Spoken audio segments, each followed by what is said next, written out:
got a phone call coming in I got to kill. Um, Hi, I'm A Martinez, and I'm on the School of Hollywood. Hey, welcome. It's I've been a fan of yours going all the way back to LA Law, and Oh, you've won the Alma Award what 3 or 4 times, something like that, which is a very prestigious award. Soap mm. Digest nominated several times for an Emmy Award, and very honored to have you here today because you are one of the greats in Hollywood, coming from television and also film. Um, Bless your heart, I sir. got to ask my LA Law question Okay, first. okay. So you actually played two characters on the show. Did it start out like as a guest star, then they changed their mind, want to make you a bigger character?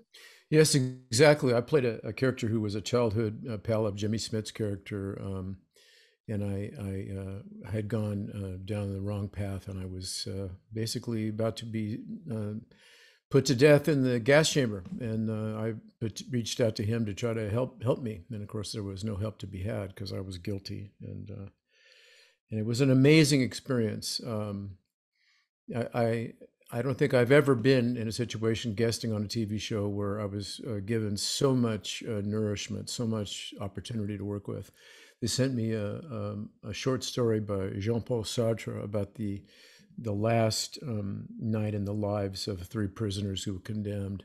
They sent me medical information on the way cyanide actually kills an organism, and it was just so full of rich support. And then I showed up on the set a couple of days before we were going to shoot it, and Bill Finkelstein and Jimmy and another guy and I sat around improving, running the work, and they would take notes of what we improved and take it upstairs and print it up and bring it back down, and we do it again. So the whole thing was profoundly organic, and I used so much of what I learned from them in making the performance. The thing that was most notable about it, that was so surprising, and I thought gave me an opportunity that was so sweet. Cyanide will kill you whether you breathe it or not. It actually attacks you through your skin. So I thought I'm going to have my guy decide that in the gas chamber he's simply not going to breathe. He refuses to breathe, so that'll prolong his life. And I got to play his surprise at realizing that that plan was not going to work because the substance was coming into his body through his skin. It was beautiful. And then later I got asked to come back and play a new guy and be a lawyer on the show. And I was just amazed that I got to do that because it was a show I loved. Well, obviously from the performance that you delivered, they said yes, we've got to have him back on here. So you have a new project that's on Netflix right now, a Right. Cowboy Bebop. Cowboy Bebop. Yeah. So It's that this is a little different than Longmore. Oh God, Longmore. yeah. Yeah, it's wonderful. It's based on an anime that was beloved all over the world about 20 years ago, and it's a live reboot of it. We did 10 episodes. We shot in New Zealand, and John Cho plays the lead of it. He's just great in it. It's I was thinking watching it, there's really nothing that I've been able to compare it to. I mean, it's reminiscent of some things, but it has so many different elements, as did the anime. It's got a sense of film noir in it. It's got sci-fi. It's got like 70s retro, like black exploitation pics. It's got kung fu vibes in it. It's super mashup-y, and it's a miracle to me that it works the way it works. It's like any other show, any other series. You start off and you have something, and then you find a new path as you learn, as you do, and it just lifted off beautifully. It ascended through the 10 episodes to a tremendous peak, and I'm really proud to have been a part of it. It's one of the best things that's happened to me, actually. Fantastic. I got to tell you, I can't wait for the Michael Bay project you've done, Ambulance. The Mm. trailer on that thing I is know. explosive. I know. Yeah, he's amazing. Who knows how what he's mastered this language. It's amazing the grace with which he composes all this mayhem, or bayhem as they like to call it. Um, yeah, it was an amazing experience, and I actually was doing Cowboy Bebop when I auditioned for it.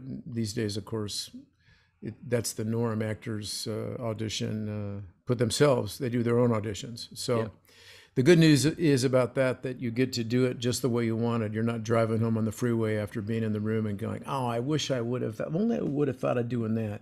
When you're doing it yourself, you have no excuse not to think of whatever it is that you need to think of. So, I sent my son Dakota the sides. He was in Los Angeles, and he recorded Jake Gyllenhaal's side of my scene, the audition scene, and he did a real nice job. And I dropped that into my own work and sent it in, and dang, it worked. It worked. It was such a beautiful surprise. Self tapes. There you go. It's the future. Yeah. um, did Michael Bay kind of like visualize all the scenes, or did he storyboard it when you were going into each one of them that you did? Also, Well, can you talk about it? Because I noticed on IMDb, just a couple of the names they have characters, but everybody else is actor on it. So I don't know if you're under NDA and you can't talk about it. If you are, obviously don't. Yeah, well, it's funny. I don't think I am under NDA to that degree, and if I am, I've like foolishly forgotten. And I'm a forgetful person sometimes. But no, I don't know what his process was in terms of whether he storyboarded it. It was loosely based on a Dutch film that came out maybe a decade ago by the same name. It's the same basic idea. Two guys decide to do something and it goes sideways, and their only escape from the situation they're in, is to get into an ambulance. And the thing that I thought was so magical about it. He's a fluid dude. I mean, he's in the moment. He's got the camera on his shoulder. He's looking at you through the lens. He's actually witnessing the movie being created in his eyes and mind. And so much of what was magical about it was his willingness to just go for something in the moment, to decide to compose something visually and ask you to respond to it in a way that was purely a visual language. And then when things got a little sticky, he was amenable to improv starting to happen. And there was some amazing improv on the set between Jake Gyllenhaal and Yahya Abdul-Mateen II, who played his brother. And the two of them did some stuff that made the hairs on your skin stand up, and boy, it's in the movie, and it's just fabulous. I was so blown away with the talent and the confidence and the grace that he brings. It was a privilege, actually. Can you talk about what your character is? Yeah, I will. I will say that he's the equivalent of a godfather to Jake's character. He's somebody that has been a criminal all his born life, pretty much, and he's known Jake since Jake's character was a little boy. He's known them both since they were little, both the brothers, and they ask for his help, and he is willing to provide it, and therein lies a tale. Great. Do you prep for movies different than you do for a television show? That's a really good question. Well, not in any essential way. I mean, you basically break the whole thing down and put it back together from as many points of view as you can. That's what I do. I start just imagining the various things that go into making a character, and then I start notating pretty much every idea I have. I try to get on the page of the original words. Eventually, my original script is just dense with small notations everywhere, and then basically, you nurture those notes. Some of them fall away as you start to choose a path, and then I literally put stars around the ones that I'm going to honor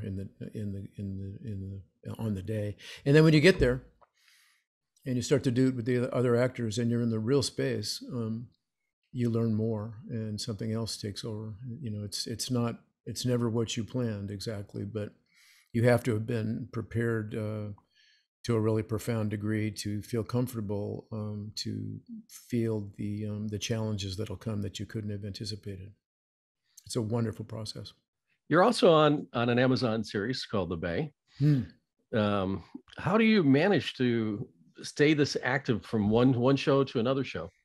Well, from my point of view, from the way that that I'm looking at it from the kind of day to day of my life, I wish that I had more to manage than I do, and I'm always trying to get more to manage. But basically, you just I think more than any other single thing, especially as you get older, your job is to stay prepared, to stay ready, so that if something comes up, because you just don't see a lot of it coming.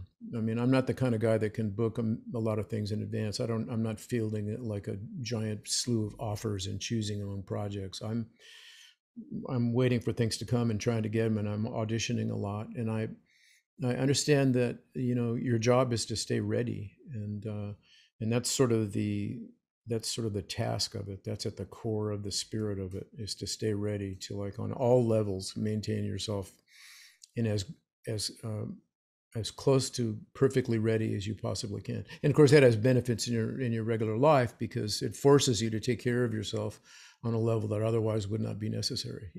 Yeah. When I was starting off, I had no problem wasting time and money and partying my ass off, and now I take really good care of myself so I can continue to function well. One thing that I've brought up to actors in the past is that don't always just talk about acting, acting, acting, acting. You have to do other things besides acting. Have you found that to be true in your career? Yeah, absolutely. I think what the only thing you can bring, really. I mean, you bring your body, obviously, but you have to bring your mind and your sense of values, right? You have to process things through the templates that you've created and that you maintain. And it's a really elegant process. I love it so much. It's one of the great privileges to be an actor, actually. I can't believe I got lucky enough to actually be doing this.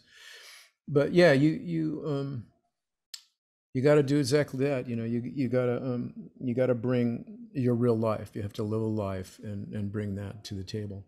I was really fascinated watching the Beatles documentary that's out right now that Peter Jackson did. He got access to 60 hours of them in the studio around the time they were finishing up, and to watch the process by which those guys bring their life experiences into that music, the stuff they created, and managing the political dynamics of being in a band. I've been in bands in my life, and that's the hardest thing I've ever tried to do. To hold a band together over time is so hard, with all these cross relationships within this group of people. It's just incredibly difficult to do.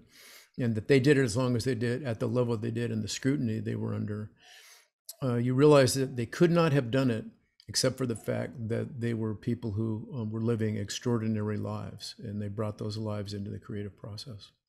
There's also another great documentary out there on Paul McCartney. He breaks down all the songs, or not all Mm, the songs, but it's a documentary series that's about eight episode limited. Really mm, great, and how they came mm. up with the ideas of the songs. Worth taking a look at. What Cool. advice would you give to young actors on playing a camera on a soap versus on a movie? Well, yeah, I would say prepare. Just prepare. Obviously, your preparation is compressed when you're doing a soap. I mean, when I was doing Santa Barbara for the first time, the process of doing an hour show every single day was almost more than I could bear. I had to reconfigure myself to do it. You have to prepare, prepare, prepare, and I think it's really important. Not everybody agrees with this, but I think it's really important to you know show up as clear as you can. I didn't always do it. I got to a period when the show, I was so tired coming home from work that I'd sit down with my wife and we'd open a bottle of wine, and I'd drink more than my share of it just to have a personality at dinner, because I was exhausted. And by drinking the wine, I had more personality, I thought. But the truth is that starts to chew you up after a while. So you got to stay healthy. You got to stay healthy. And I think that the process is basically the same. You're trying to act well and be true. The grace of soaps is that you get to do it as if you were on stage in a theater. You get to do the scene once. They're cutting it live with multiple cameras, and so anything that happens can be in the movie. Whereas when you're working on film and shooting things one piece at a time, it's much more painstaking, and you have to, like, be cognizant of everything you do has to match, should match with everything else you're doing, so that the editor doesn't lose their mind trying to put your performance together in the end of the day. I saw that you actually created your own projects that you produced, you direct, you wrote, and you acted in it. Which of those roles was the toughest for you to do? Um, I would say probably directing. It's so merciless. I was always afraid of it, actually, when I was younger. I thought, wow, can you do it? Um, I talked to a friend of mine who produced the show Profiler that I was in the cast of, and he directed an episode every year. And I said, "So is it hard?" And he says, "It's just terrifyingly hard. It's so exhausting because through the entire episode, you're never not under the gun." He said, one time I was so relieved in this really difficult episode. I thought, well, I need to go to the bathroom now. So I'm going to go out to the trailer where the bathrooms are, and I'm going to have like 2 minutes to myself while I go to the bathroom. And he said, I pulled up and got ready to go to the bathroom. And sure enough, the assistant director steps in beside me and starts asking me questions. And, I'm thinking, there it is, right? You're never not on the hook. The thing that surprised me when I directed, and I guess probably because I waited till I was older, is that I had an answer. I had a thought for every question that got posed. You get asked all these questions about everything all the time, and I think before you do it, you wonder if you'll know how to respond. It's not the kind of gig where you're really supposed to say, "I don't know." Your job is to know, and so I may have gotten it wrong, but at least I had some idea of how to approach everything that came up as a problem, and that was it was hard, but it was also a relief. Gotta say. Are you looking to do more projects in the future, I, producing, directing, writing? I am. It's the single most important thing to me, actually. I'm writing a movie right now that I envision as a pilot, and there's nothing more important to me than that in my life. I've been working at it for quite a while, and it's in a really good place right now, and I have high hopes for it going forward. Fantastic. Is there anything else that we don't know about that's coming up in release? Well, no, those are the things I think. The Cowboy Bebop I highly recommend. It's not clear that it's going to go beyond the 10 episodes. It seems like it won't on Netflix, but I got to say, I hold out hopes that it'll go beyond that somewhere, somehow. But it's a wonderful ride, and if you're not familiar with it, you might even be at an advantage, because I think the people that were fans of the anime are a little bit, a lot of them, understandably, are reluctant to see anyone remake an anime with live human beings, because it's never going to be the same. But it's a wonderful ride. The work in it is just fabulous. There's an actor named Alex Hassel playing the villain, and he's one of the great actors I've come across in recent years. He's going to be doing Macbeth with Denzel Washington and Fran McDormand. That's coming out before Christmas, and he's a genius. This dude, Alex Hassel, and he just is stunningly great as the villain. So I would recommend Cowboy Bebop. And then the base coming out, I think, the week after Christmas, the season, whatever season this is now, and I have a lot to do in it. I'm in a lot of episodes of it, so that'd be fun to watch. And then Ambulance, which I believe is going to come out April 8th at this point. So please Fantastic. watch. One final question for you. Yeah. When did you find in your career that you had made it? Wow.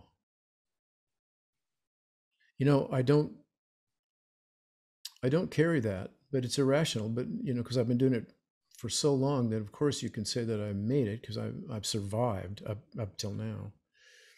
But it's so hard, and it hasn't gotten easier. I audition so often, especially these days when you have, the power to do exactly what you want in an audition. At the beginning of this year, I did so many. I tried out for so many things, and I was so pleased with what I ended up getting, what I ended up doing. And most people found it perfectly easy to cast someone else instead. I think one of the things that's happened to the business is that instead of a casting director sort of holding the gate open and 15 people come into her or his office to audition for something. Now, since we're doing everything virtually, instead of you're competing against 15 people, you're probably competing against 150 people. So the chances of you getting the job have shrunk. All of us are fighting harder odds. It's been democratized to the advantage of people that maybe would have been overlooked, I think, previously. But it's hard. It never has gotten to the point where I think, wow, I'm finally there. I'm still struggling to like keep the strings, keep the beads on the string, as it were, more gigs, trying to find the next one. That's great words to say, because a lot of young kids, they end up out there going, yeah, yeah, I landed on a TV series. I don't have to think about anything else. All the jobs are going to come to me. And Mm. you're a great actor with great success over the years. And to hear that you're still having to audition for projects, that's going to open up the eyes of some of these actors out there. It's true. It's not for the faint of heart, I'll tell you that. But Yeah. I know, and I so appreciate your kind words, man. And I do the best I can, I'll tell you that. Where can people find you on social media? I'm at A Bone Martinez, A Bone Martinez on Instagram and Twitter and Facebook. It's funny. I tried to be A Martinez on Facebook when I finally figured out, hey man, I better get on social media, and I punched in A Martinez and it wouldn't take me because it wouldn't consider it a name. So, like an insane person, I waited 10 minutes and punched it in again, and it still wouldn't take me. So I thought, well, this isn't going to work, right? What can I do? And then I thought, well, my daddy has always called me A-Bone. He's given all the kids nicknames, and mine was Bone. So I was A-Bone. I thought, well, I'll say Bone is my middle name. So I just punched in A-Bone, and I was instantly in. So after years and years and years where no one except my family knew that I was Bone, now I'm Bone all over social media. And so I'm A Bone Martinez. Fantastic, A Bone. We're glad to have you here today. Thank you, Steve. It's a blast.